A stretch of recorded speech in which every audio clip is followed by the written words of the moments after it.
on the way just to cover gas and stuff, not making a whole lot of money, go do this show down here that actually would pay Shit, it for would have the been trip, awesome just to be and there. then maybe hit another couple of shows, and it got to where we were doing 12 shows a month. That's almost half the month doing shows on the road.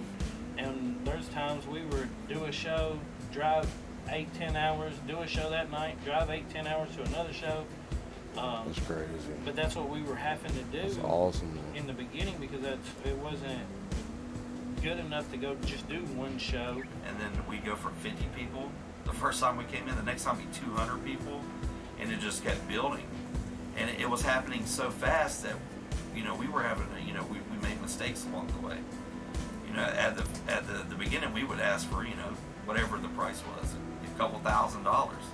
And then we learned real quick, like, oh shit, we got there and they sold 1,000 tickets. They made, and then we're doing the math in our head, like, damn, they made 20 grand a night.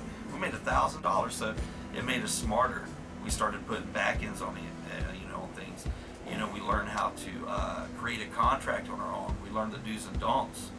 We learned the things that we will, you know, maybe come down a little, and certain things that we're going to stand true to, and there's just no negotiation, or we don't need to play your show.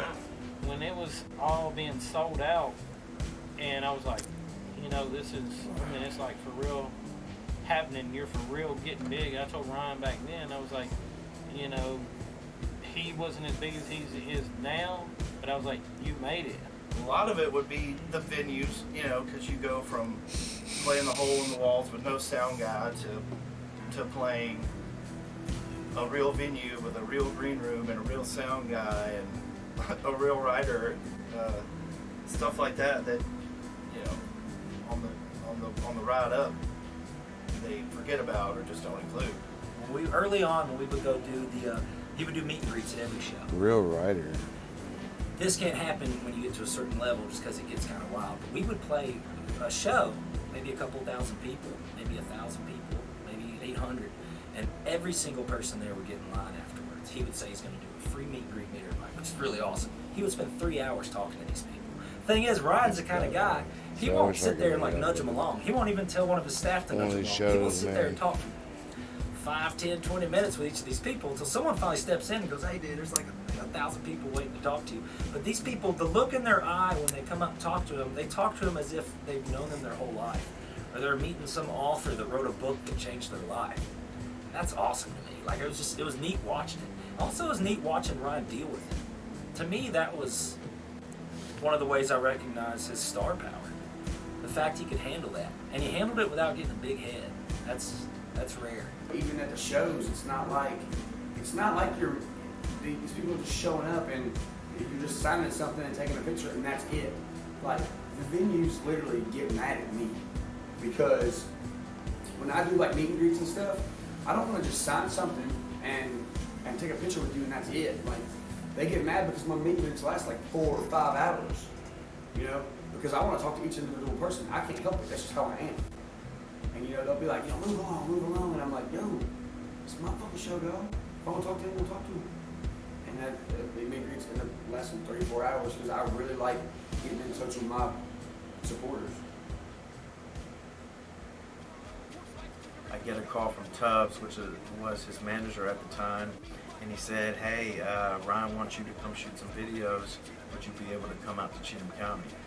So I said, definitely, I'll make this happen. So I left Houston and I packed up all my equipment in the car and I drove out to Cheatham County. I remember specifically this trip was the start of it all. This was the first time I got to work with Ryan one-on-one. That trip specifically, I stayed for about 5 days. And within those 5 days, we shot the video for Ghost, The Old Days with Justin Adams, and Summer Love. Son, I'm priceless, bone stock, old Camaro. When I'm in it to be a legend, give a fuck about the narrow. My shit played when I'm 6 feet in the ground, 100 years in the dirt, still bumping my sound. While you dancing around the fire, while you sipping the shine, a tailgating with your buddies, puff, passing the pine. Or simply chilling, watching the slow, changing the times. Think about me every time you start that fire. Fall is the road, and you hear the night on road, and the trees release the blues to the ones who lost their souls. Whoa, whoa, whoa.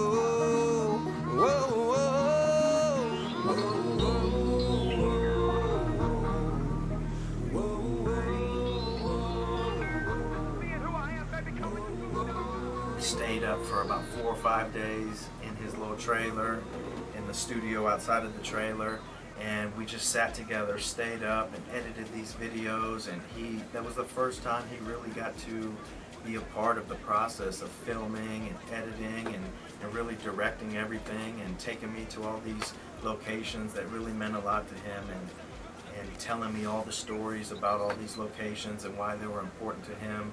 Really gave a backstory to everything we were doing. And I think that was the first time that he found someone that was willing to work on his level. And same with me. I've worked with 40 different artists prior to him, and that was the first time I really saw someone super dedicated and willing to give me 100% of their time, and I was willing to give them 100% of me as well. And I think that that's why we bonded so well. I went back to Texas, and Ryan and me stayed in contact with each other almost daily. And he was sitting on those 3 videos, and as he was releasing them, he was getting mixed feedback. I remember when he dropped the Ghost video, a lot of people were saying, oh, he's sold out, look at the quality now, look at the Illuminati sign on the end of the videos. And he really fed into all that, man, and he really liked the controversy. He was telling me, man, I really want you to be a part of this team. I love the way that we work together and the way that we vibe. Would you consider moving down here? Would you consider moving down to Cheatham County and being a part of this? And things were just going so fast, you know. I don't think we ever really took a second during that time and really stopped to soak it in. Even throughout the full 3 years, I don't think we ever, maybe a handful of times, but we never really stopped to sit back and look at what we were doing. So a couple weeks later, you know, after filming and going on tour, he ended up moving into this house. And I remember that was a big thing for him. You know, the trailer really defined who he was and who his character was, but to be able to move and, you know, to be able to save up that money and afford to be able to buy a house from... Yeah, how can people hate on someone for trying to get better video quality and a place to live? Come on, man, Jesus. Music, and through the YouTube videos and the Vine videos he was making, I know that really meant a lot to him, and it added a whole new energy to what we were able to do. So we moved into that house, and that's when we really turned up.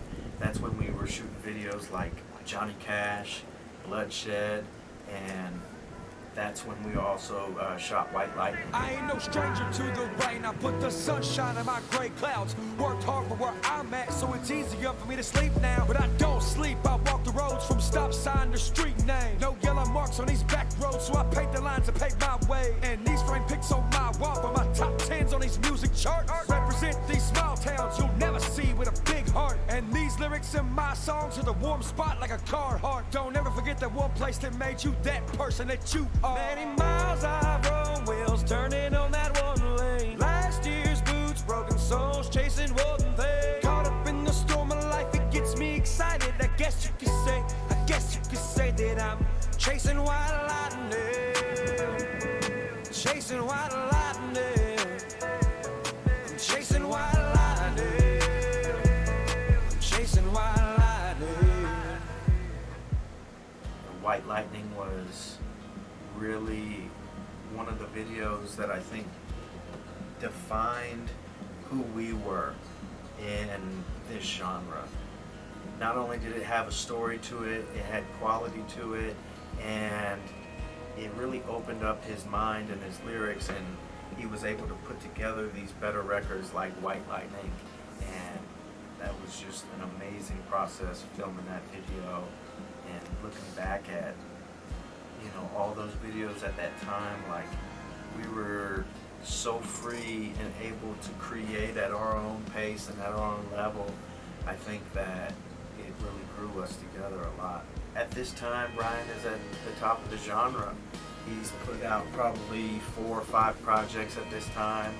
We're getting a lot of great feedback on the road, selling out, we're doing tour vlogs, and I know, you know, we had a lot of conversations about upping the production I And have to go check out his tour logs. I remember Ryan gave me a CD. It was like a burn CD, and it had like 20-something songs on it.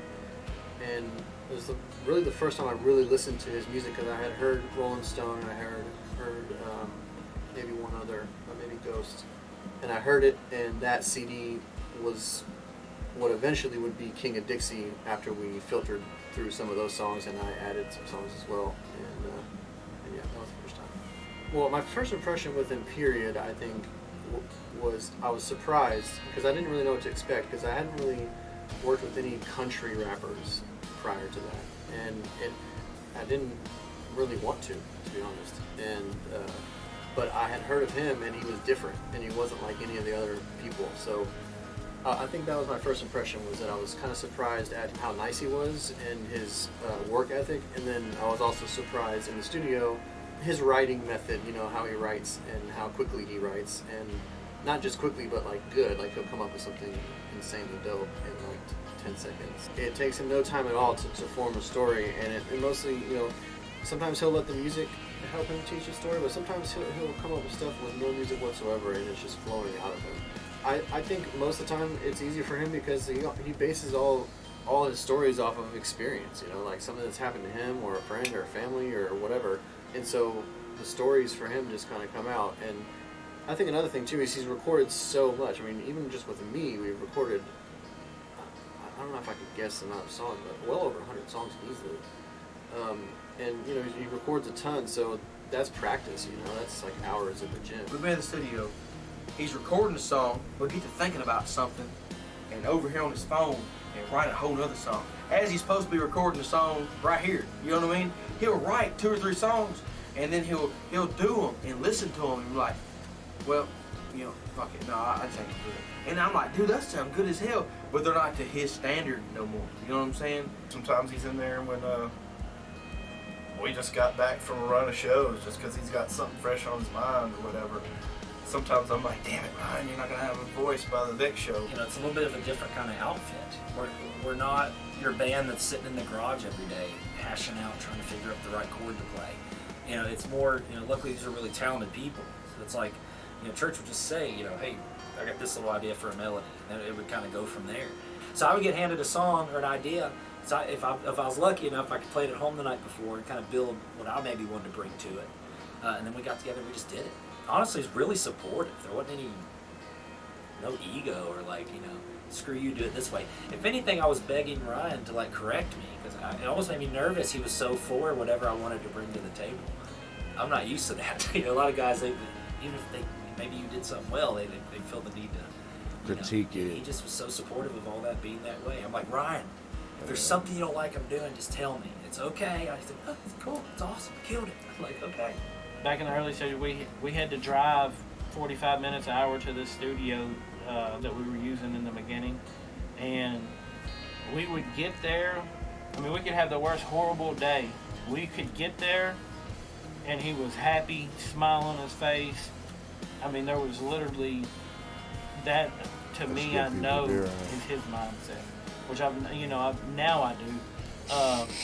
Back then, it was just like, hey, he really enjoys doing it, but now that I've been around him a lot longer, I really know, you know, that's 100% where his heart and passion for real is. King of Dixie, like, was such a blend, and so really we did a lot of real country stuff and rap stuff that, like, after that we had to decide, you know, what to do next and where to focus next. So I would say after King of Dixie, you know, we went into rap stuff and then switched over to rock at some point, but it definitely wasn't at first. It was mostly just rap stuff at first.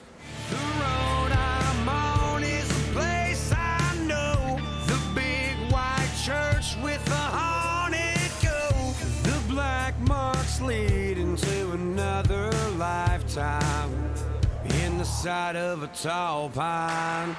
The road I'm on has no yellow lights, just cracked asphalt and broken signs. The potholes filled with THC.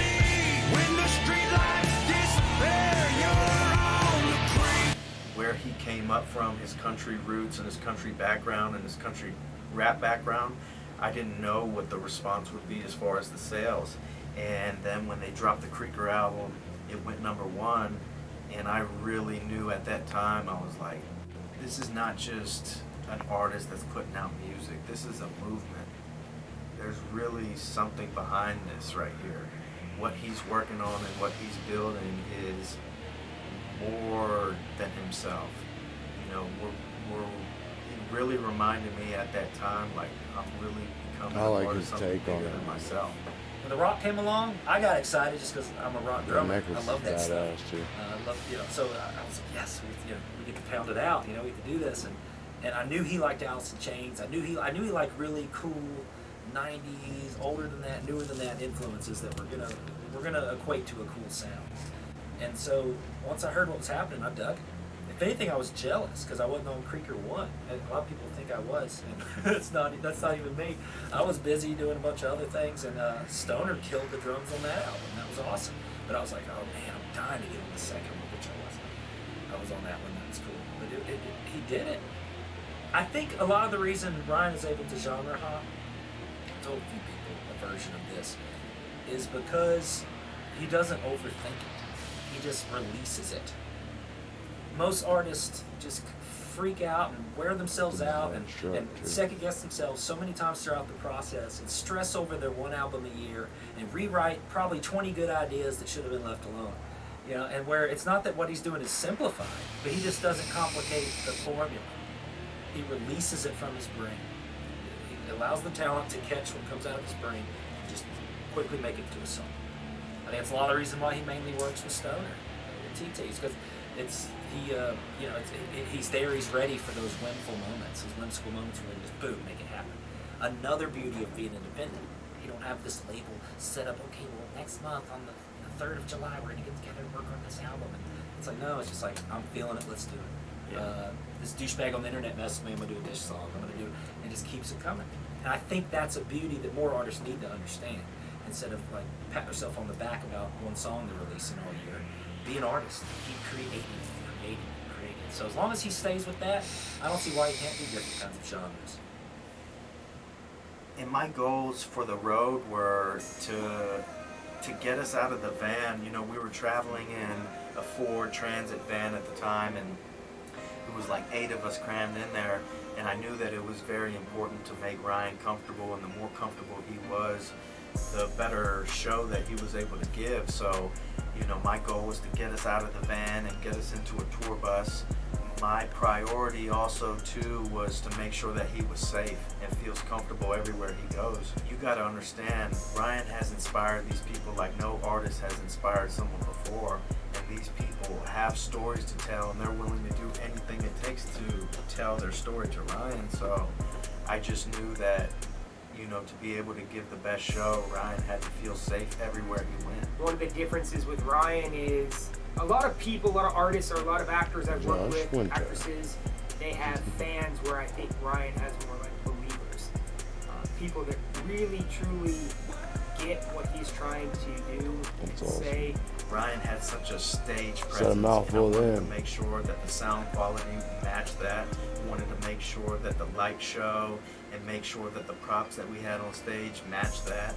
And it was very important to show everybody else. Man, if y'all are still here watching this with me, man, that is so awesome. Really appreciate it. And I hope y'all finish it out with me, man. This has been such a great story altogether, man. It's been awesome. Else that with hard work and dedication, you can do exactly the same thing that everybody else can with a major label behind them. And that's exactly what we did. Well, my brother did front of house at the time, and he called me up and he's like, man, I need help. These shows are getting insane, and I'm having a problem with, being in 2 places at once, being front of house and being on stage. So I came on as like a stage manager and helping out there, and just seeing how the shows were getting bigger and bigger and more crazy. Just, like I said, the intenseness of the crowd ready to see the show. Like I said, I've worked with many bands who toured all over, and almost with every band you go to a show and you're like, oh man, this place is a bust. But never, not with them. Rarely not a sold out show. I'm not gonna say I've never done an unsold out show with them, but rare is it not sold out. Nowadays, we have no ceiling. We want to do the craziest thing. We want people to leave a show and be like, oh my God, did you freaking see what just happened? Just over the top shows. And because they're bringing the high energy. I just hired a monitor guy, and his first show with us, he's watching the crowd from the stage because he stands side stage. And the crowd grabs the grate and just starts shaking the grate. And he looks over at me and I'm like, oh, that's what I'm talking about. Like, and it's not, at first like, oh my God, but you're okay, because they're just, them. So Rock the South, this is really the big tester right here, man. He invited me down, right? Got the VIP pass. So I thought, dude, I'm like, fuck yeah, bro. I really didn't know how big it was gonna be. I get there, fucking huge line. I'm like, bro, fuck yeah. I'm like, I still wouldn't, I'm seeing all this shit up. I'm like, damn, this is getting kind of big. This is bigger than damn fair, you know what I mean? I thought it was a fair, really, like a fair event. Start walking around. Dude, there's tens of thousands of fucking people everywhere. It was kind of fucked up. Like, I wasn't ready for that. I went from a show at the warehouse of like maybe a couple hundred people to down this dude is in, Rock in the South. And, I'm still grasping what it was because we got there early. There's 10,000 people there. And he's like, look, he's like, I'm probably gonna piss these people off. I'm like, why is that? He's like, they didn't told me, they didn't give me all these rules. He's like, they didn't tell me I can't have a flag. They didn't tell me I can't say certain things. They told me I couldn't cuss. All this shit. He's like, but fuck it. He's like, fuck it. I'm gonna do whatever the fuck I want to do. I'm like, dude, like, most people like want this opportunity to be getting the big shit. He's like, fuck the big shit. I ain't trying to get up there. He's like, I'm gonna still do my thing. He's like, they invited me down here. He's like, I didn't call them. They invited me. The first thing this motherfucker does when he gets on stage, brings that shit up that they didn't want him to do something and pulls a rebel flag out of his pocket. You know what I'm saying? Starts some of his hit songs, cussing, singing, yelling. The whole motherfucking place stands up and he plays, I think, Come and Get It. I think motherfuckers are jumping, spilling beer, throwing beer.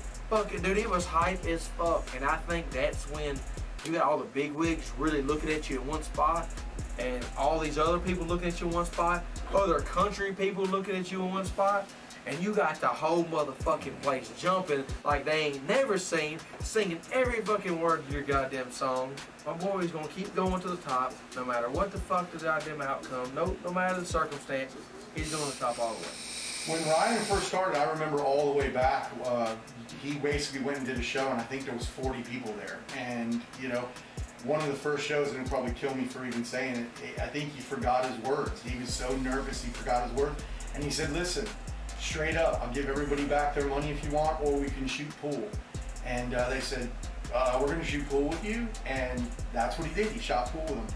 Then, all the way fast forward to Rock the South, I'm looking at this kid on the stage, and he's on these big jumbotrons and just commands the stage and doesn't care, fearless. And the day that I saw that and he came off stage, and I just couldn't even contain myself. I couldn't fathom that this person that I met so long ago on this journey had gotten to this point, and he was so mental. Sorry, y'all, I'm so undecisive whether I want to vape or smoke cigarettes.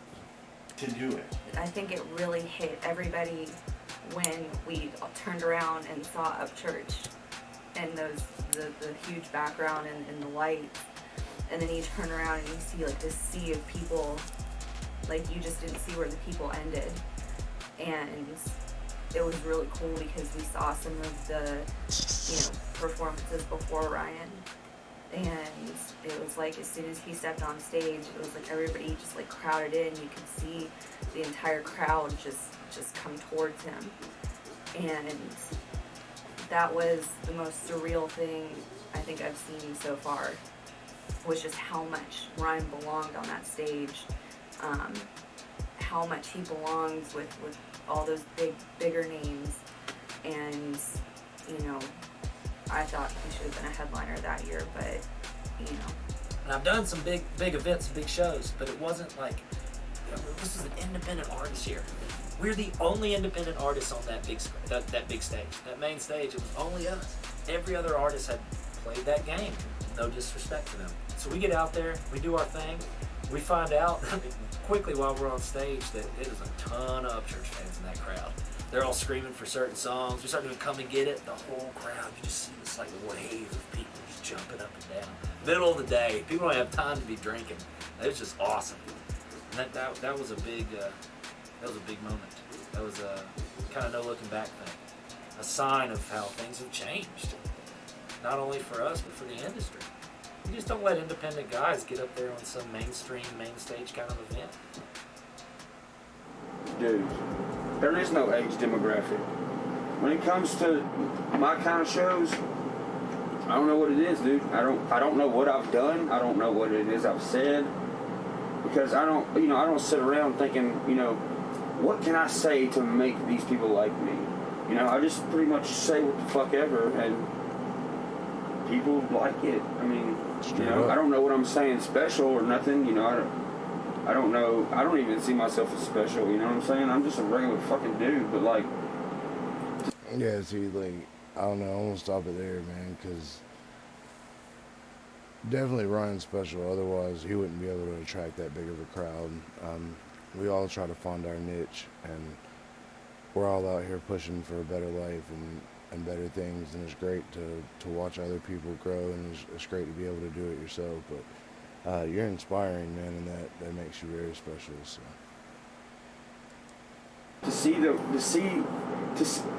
it's crazy. It's like I could be in towns or something, or stopping at a gas station, and it could be, a 10-year-old kid who wants a picture that has an Upchurch shirt on, or it could be literally, this has happened, it could be an 87-year-old woman with the Elvis shirt on in the front row.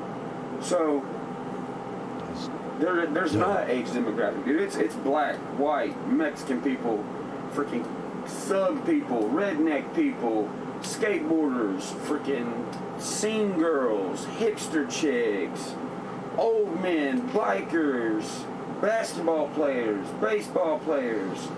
It's everybody. It's fucking everybody. But I love everybody, so I guess that's why a lot of different kind of people show up. Literally, all ages. I mean, it's relatively young, but you get your 30, 40, 50, 60-year-old dudes like, yeah, man, let's go to church. Sometimes I'm like, what? And sometimes, like I said, it'll surprise you who does, or you just people you wouldn't expect. It's not just rap. It's not just rock. It's country.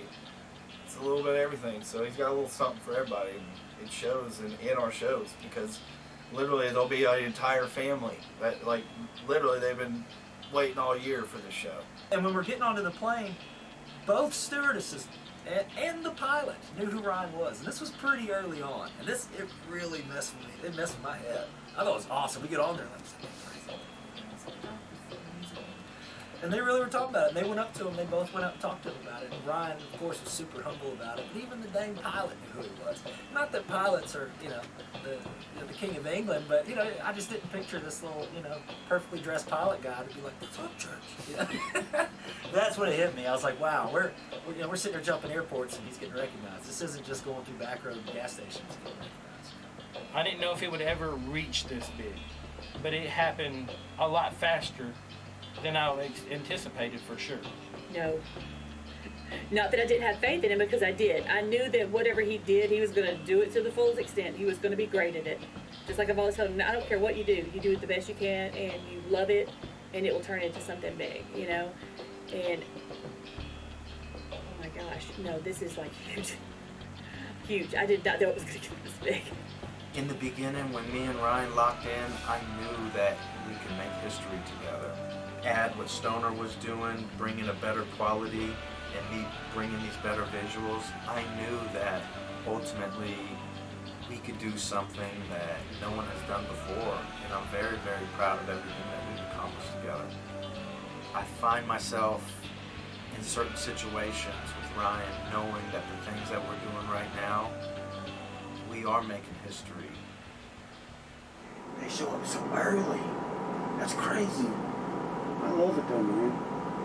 It's wild. It's still like, I don't know. It's hard to believe, I guess. Yeah, it's really hard to believe. But I appreciate the fuck out of it though. It's I don't even know what to call it. Like it's not a weird experience. It's just I think the right word is surreal. A surreal experience. It's something I'm grateful for. You know, it's changed my life. These fans have changed my life. This music has changed my life. They just don't know. They have no idea how much it's changed my life. They don't. You know, they listen to the songs and they jam out to them with their friends and stuff, but they have no idea how they've changed my life. They don't even know. I just wish they did know. So many people come to him, and if I've heard it once, I've heard it, I don't know, a dozen times. You don't owe us nothing. Your son saved my life. Your son saved my life. Didn't have any faith in myself. I didn't feel like I could do anything. Your son gave me strength or courage. And it's just like the lyrics, his lyrics, y'all have heard them, his lyrics are amazing. They really get people like pumped up, you know, and fired up. And people have come to me so many times through my emails, through my DMs on Instagram, and even at shows, and they're like, your son is so inspiring. He's so positive. He's made a major impact on my life, when things were going really bad, helped me turn around and be more positive. And that is what every mom wants. He wears his heart on his sleeve. What you see is what you get, and he's authentic, and I think people know that. And that's why I think so many of his fans have, like I said, they'll tell me these things when I see them at the shows and stuff. I feel like I know your son. I feel like I know he's not my family, and I know we're not personal friends, but I feel like he's my friend. I think he still doesn't understand the impact, the whole impact he's had on the fans. I do think he knows what he's done to the industry, though. He's the voice of the voiceless. He says things, you know, there are a lot of people that can't articulate and put the way they feel into words like Ryan can. And I think that's why he's so, you connect with him so well. That's why his fans connect. That's why I connect. He inspires. As I said before, everyone has a story, and those stories are all valid. People have a big thing to talk about, to bring to Ryan, or maybe even just to tell us about their connection with the group or the movement. But that night, I come outside, and they're like, hey, you talk to these people real quick. I go over and talk to them, and within like 20 seconds, they're telling me how their son had just died on a motorcycle accident about 10 days before. And by far, Upchurch was he lived for Upchurch. They show me his motorcycle helmet, how it had RHEC on it, had Upchurch on the other side. And within seconds of talking to me, the mom just starts busted out in tears. And so I give her a hug. I got this mom I've never met before, crying profusely in my shoulder. And the father, I look over at him, and he just starts thanking me. Like, just telling me how thankful they are that we brought joy to their son's life who just passed away. It hit me real hard. Anyway, I said, well, what are you guys doing here? And they said, we just wanted to be around what he loved so much. We want to be a part of that. And that was a big thing for me.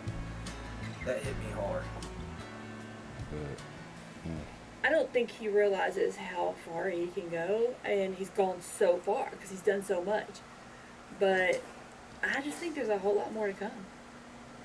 And so yeah, I think he's still gonna be doing music, but he's gonna be doing other things too. I think he's gonna be one of those legends that people will always continue to play, and he's gonna continue to put out music. And that's the thing about a lot of legends. I don't know if they get tired of doing it or what, but they quit putting out music, so they're called a legend because you still listen to their old stuff. Well, who's to say if they continued to put out music, even if they were 70, 80 years old, that they wouldn't be a legend, they would be a today. Well, I feel that Ryan will be a today for a long time because he's not nowhere near the point of stopping on doing music. And it's just true. This is, I mean, I'm his best friend. This is coming from my perspective. I thought that we was going to hit the peak by now. Really. But this dude's talent, and I'm not just saying this because he's my friend. This dude's fucking talent, once again, where he has fucking mastered the art of doing his fucking thing and making fucking hits. Once again, I thought it would already kind of plateau out and hit its climax. But, he fucked everybody up when he just dropped this all country album. Number one, again, number one in fucking country rap. Number one in fucking the rock country rap fucking mix. Number one in the fucking country rap. Well, I know it's not even country rap, it's just fucking country now. Number fucking one, bro. He can stop right now and still stay on top forever. I see us going nowhere but up. Just because it's been that steady incline, we haven't taken any steps back. It's been all bigger shows, you know, and like, so I feel like now when we do start headlining those arenas, and I don't know, I guess that's when you can say you've made it. But to me, like, I don't think we've made it just yet. We're close. We're making it. But right there. Right there. You know, you told me you're going to ask that question, and it's a hard one because you could tell me, like, if I left the group and didn't see you guys for years and years, and you'd be like, dude, Ryan's a politician now. I'd be like, I can see that just because he's so good with people. And I see him with people, and, you know, it's not like, oh my God, you're famous, and he's like, hey, get away from me. He's like, oh man, hey, what's up? You know what I mean? He's not, yeah, he doesn't have the head of a famous person. Great if he was a politician, but let's not ruin him. We all base our dreams off of a protocol of what others have done before us. And with what he's doing, no one's done before him. So I guess I'd have to say the beauty is that I don't know. And I love that I don't know. If I knew, then there'd be a limit, there'd be a time in. There'd be a the end to it. Dude, he's broke the rules. You know, no one does this. No one has that kind of fan base, no label. They just don't. If they do, it's some niche thing that pans out and irritates them. So I guess I would happily say I don't know. Look, Ryan Upchurch was a country boy from the sticks who went against the grain of Nashville, Tennessee, who stayed true to himself, and in the process defined what an independent artist really was. And I think ultimately that's what he'll be remembered for. Let the band play.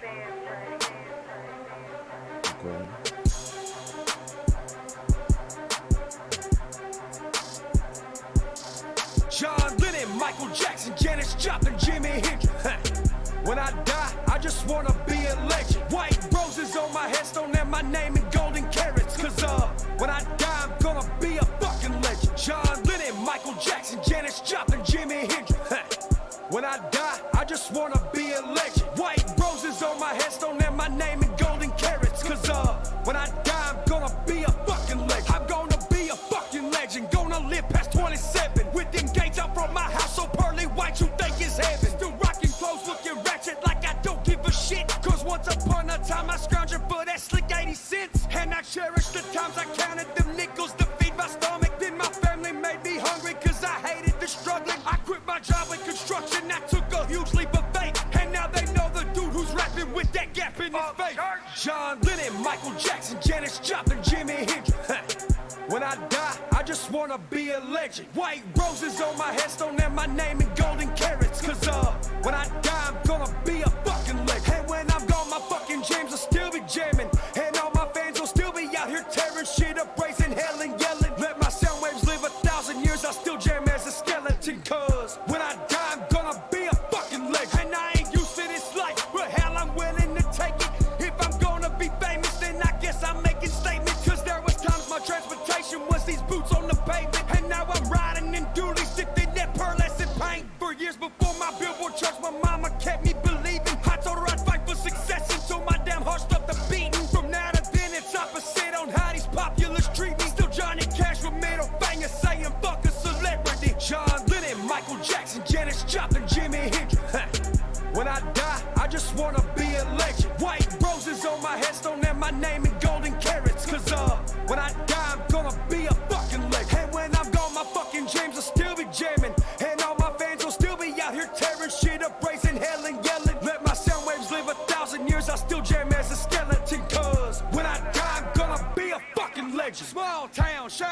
vaping, tailgate dumping when the beat drop. Churchman level high, all my haters need binoculars. Because I wasn't nobody, now I'm the beast of the pond. I got evicted from duplexes, now I got shooters on dime. I'm just too bare feet walking, tiptoeing through all of these snakes. But staying humble to my people, I'm the king of the sticks. And I live up under a bridge before I go sell my soul. You know I'm going for gold, the best story that's ever told. John Lennon, Michael Jackson, Janis Joplin, Jimi Hendrix. When I die, I just wanna be a legend. White roses on my headstone and my name in golden carrots. Cause when I die, I'm gonna be a fucking legend. And when I'm gone, my fucking jams will still be jamming. And all my fans will still be out here tearing shit up, raising hell and yelling. Let my sound waves live 1,000 years, I'll still jam as a skeleton. Cause when I die, I'm gonna be a fucking legend. When I die, I'm gonna be a fucking legend. When I die, I'm gonna be a fucking legend. When I die, I'm gonna be a fucking legend. When I die, I'm gonna be a fucking legend.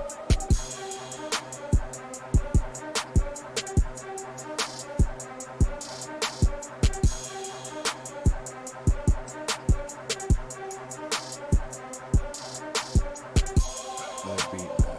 Oh, that beat.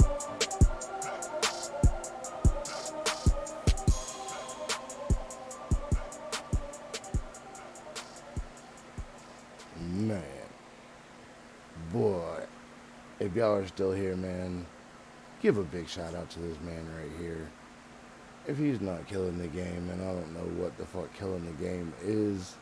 I love how it said have my name in golden carrots. It's just funny. I don't know. Ironic. But anyway, man, I hope that y'all made it. What a wonderful, wonderful documentary.